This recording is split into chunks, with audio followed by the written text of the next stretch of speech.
Hello, this is a very short demo to show progress on vulnerabilities across contexts. So what you're looking at here is my local GitLab Development Kit, and this is a brand new project set up to demo this functionality. We have a couple of branches active in the project. The important thing to note is that each of the branches is absolutely identical. There is a Python script with a couple of vulnerabilities and a GitLab CI file. What we're looking at here is the vulnerability report for a pipeline that's been ingested on the main branch. So this is effectively normal behavior for us just now. A pipeline has ran on the default tracked branch and we have ingested vulnerabilities. We can see this, the list of vulnerabilities here.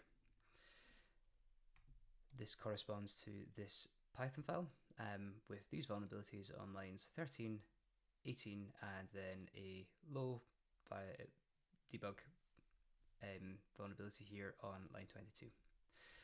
If we go ahead and go across to the security configuration, which is underneath the secure menu, security configuration, and go to vulnerability management, I'm prompted with this new configuration to manage my tracked references. I'm going to go ahead and track the dev branch here. Now, when I run a pipeline on the dev branch, we should start ingesting vulnerabilities that we find on this branch. You can see just now the main branch has 3 open tracked vulnerabilities, which matches what we see on the vulnerability list here. And the dev branch currently reports none. That's because a pipeline has not been run on the dev branch since we started tracking this reference. Let's go ahead and start that pipeline. I'm going to go here, I'm going to pick the dev branch, and now I'm going to run a pipeline. All this does is runs the SAST analyzer. That's the only job we have in CI here. All 3 branches have the exact same CI setup. This is running, this is finished. So I can go ahead and reload the page and I can see the security tab displays the same vulnerabilities that we saw on the master branch, the main branch, I apologize. This right now is not new behavior, this tab, this exists right now. But what we should now see is once ingestion fully finishes, that we can now see these vulnerabilities in the vulnerability report. Let's go ahead and check. So I'm now in the vulnerability report for the project. If I go ahead and give this a refresh, first of all, you will see that the counts in the top here reflect the total number of vulnerabilities found in the whole project. This is still work in progress. These counts will be updated to reflect the filters in the board here. So you can see we're filtering down onto the main branch. I can go ahead and select both.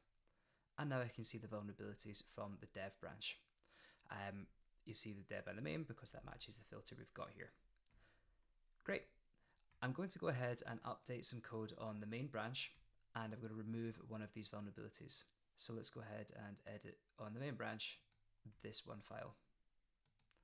And what I'm going to do here, I'm lifting this out of a previous verification, is just remove the vulnerability. For the sake of this edit here, this doesn't move any of the other vulnerabilities within the file. All it does is means that the vulnerability on line 13 will become no longer detected. So I'm going to go ahead and commit this, which will then run another pipeline. I can go back over here, let's have a look in our pipelines list, and we should see this pipeline is running. When this is finished, the security tab will be ready. And we can have a look and see what was picked up on this pipeline. And we can see here that when previously found 3 vulnerabilities, we now only find 2. That matches what we would expect to see. If we go across the vulnerability report, the ingestion of this is not always immediate. This is eventually consistent, so we might need to refresh this a couple of times to see this update. Let's go ahead and do this until this comes through. In fact, let's filter down onto the main branch. Great. So we can see we now only have 2 vulnerabilities that are still detected. Let's go ahead and remove that flag. So we can see for the main branch, we have line 18, which we did not change, line 22, which we did not change, and line 13, which we did, which we're now saying we can now no longer detect this vulnerability. Great. Let's check what's happened on the dev branch. So the dev branch is unaffected. This vulnerability here and this vulnerability here correspond to the exact same line in code. We have not yet resolved this vulnerability on the dev branch, so it is not marked as being no longer detected, whereas we have done this on the main branch. A couple of known additions here as well. The export is updated to contain the tracked reference. So the CSV export that you can generate on this report is now track branch aware. We are in the process of updating these counts and also updating the security dashboard to hopefully be track ref aware. If not, make sure it only shows on the default branch. Thanks for watching.